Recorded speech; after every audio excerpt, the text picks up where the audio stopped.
أهلا. اليوم حبيت أتكلم عن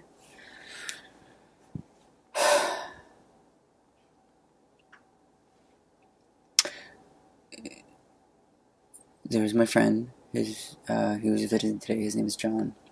He's my neighbor actually. House sitting. He's my neighbor. He's the neighbor of the person I was sitting for. Anyway, and I was telling him about how I just moved to the United States, and I'm exploring, or I'm kind of learning a lot about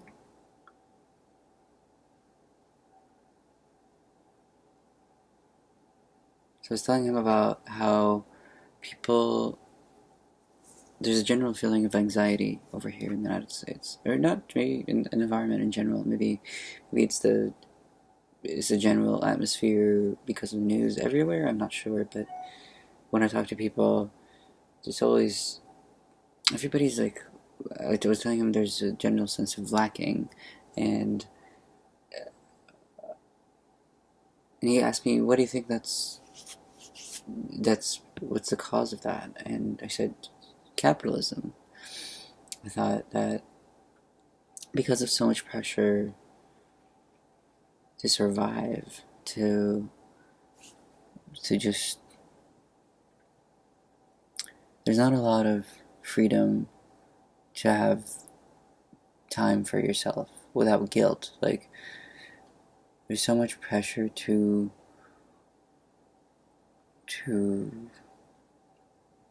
make money and there's it's just everything's so expensive.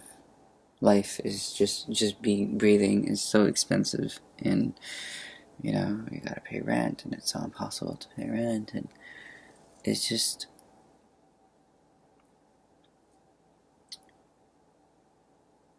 I mean, what's the point of all of that?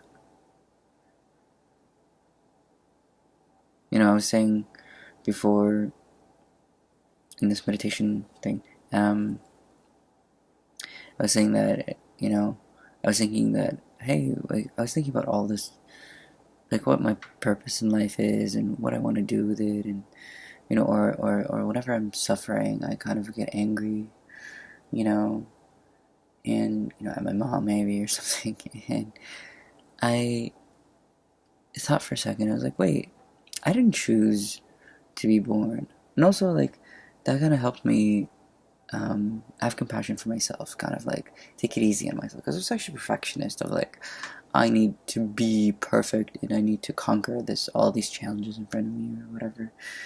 I need to conquer life and be something, or otherwise you don't feel good about yourself. And so I was thinking, wait, I didn't choose to be born. I didn't choose to exist. I don't need to do anything. I mean, I don't, I, it's just like I'm going through life and I'm suffering, and I didn't choose. I mean, it's not my fault that this experience is happening, or I mean, it's not really. I didn't ask for it, and so because of that, I can take it easy and give myself time. And يعني ما في حاجة في الموضوع، ولازم ولازم um I don't have to be so hard on myself. I don't have to be just like a teacher, or like an authority figure being like, you have to do this or otherwise you're messing up. I feel like it's really beautiful, because I was thinking about happiness, and I'm thinking about like what it means to, or why are we sad, or why are we upset, or either trauma or unresolved trauma. And most people go through life not thinking about their unresolved trauma, and they just drink and distract themselves in endless ways, and you know they have sex, and they kind of just like bah, make me feel better. And they don't really, like, it's not really, like, there's not enough, nobody takes time. Nothing in this environment is telling you to take the time for yourself. To just stop and instead of analytically analyze the situation,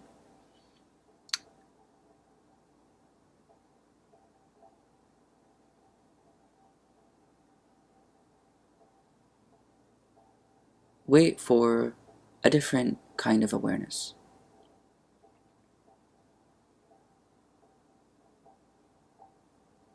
Wait for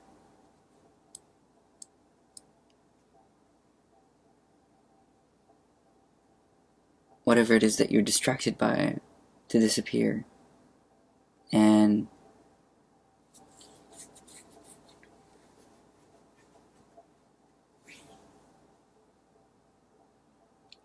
there's a beautiful video I was watching on YouTube, and I'll link it probably in the description.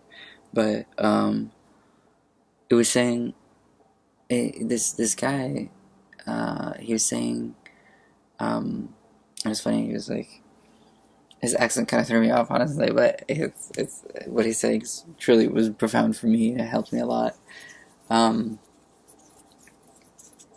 He said, we know it's true meditation is formless. That's like the title of the thing.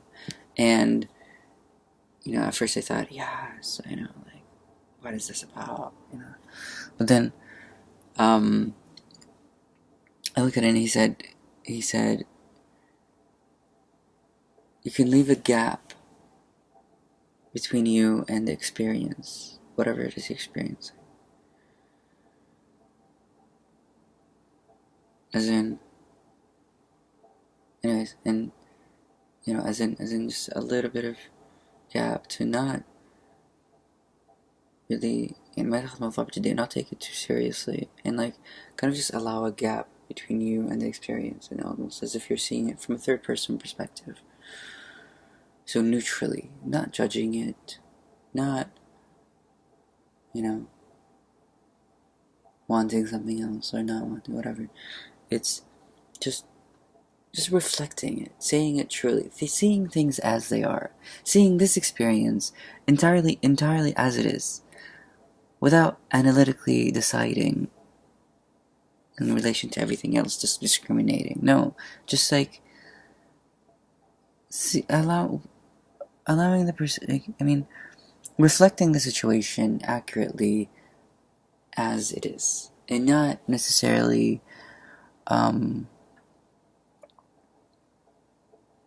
anxiously wanting it to be something. No. Anyways, yeah.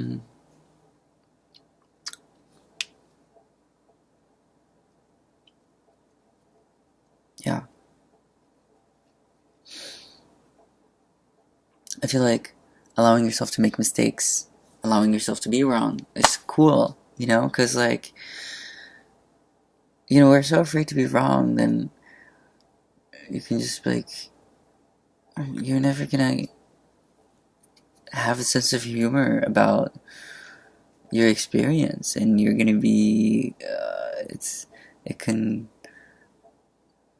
I can torture myself over, oh, it's not right, but what if there isn't right? What if it's all formless? What if it's all just completely, what if there is no right way? And just allow yourself the freedom, the space, the sense of humor, the fun, take it easy,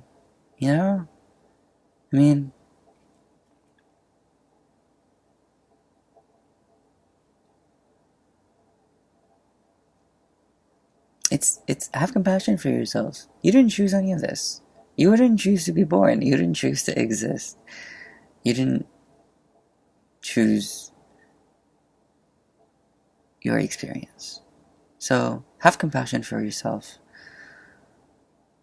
Because anything that you suffer is thrusted upon you, and it's it's not your fault. And so,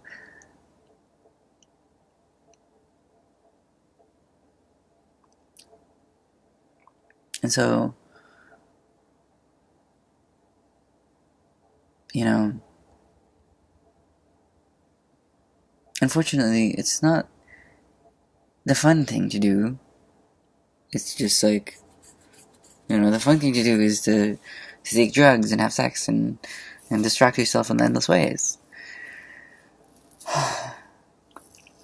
The not so fun thing to do is to be like an adult and say, hey, let's look at this objectively. What's the problem here? What is the most healthy thing I can do?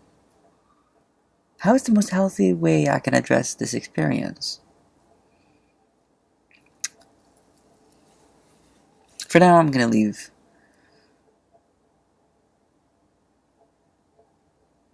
this question. And I like to think about this exchange as an endless conversation, an infinite, non-ending conversation between you and me and everybody in the world. Just, because we always, kind of, I think we expect, there's a general sense of, get an answer, take it easy, the easy way to do this, the answer to that, and and then what conversations are all about, yes, this is the right thing, this is the wrong thing, but like, what if there isn't, that's not like that, what if there is no answer or solution, what if it's just an endless dialogue? Hi, how are you? Good. What is good? Not bad. What is bad? I don't know. Whatever makes me unhappy. What makes you happy? That's a great question. What does make you happy?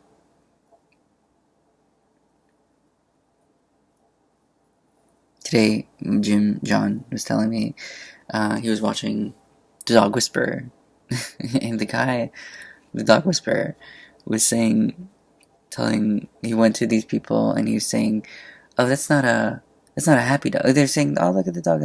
He's like, "That's not a happy dog. That's an excited dog. A happy dog is calm." And that really struck me. I was like, "Wait, because I was talking about destructive relationships and I always choose the wrong person for you, and he was saying, yeah, there's a difference between when I see this person I get excited. I'm not happy. I'm excited. There's a difference." I was like, he's right. Maybe being excited, it means you're excited because there's a new state of something maybe other than what you are. I don't know. Anyways, you tell me.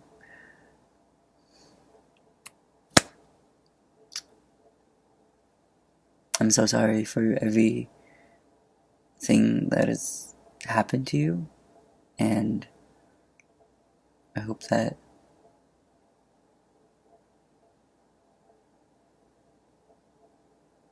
not a lot of time is spent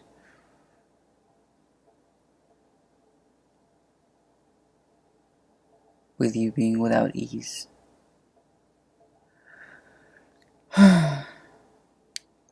Namaste, peace, salam, whatever it is for now. Bye.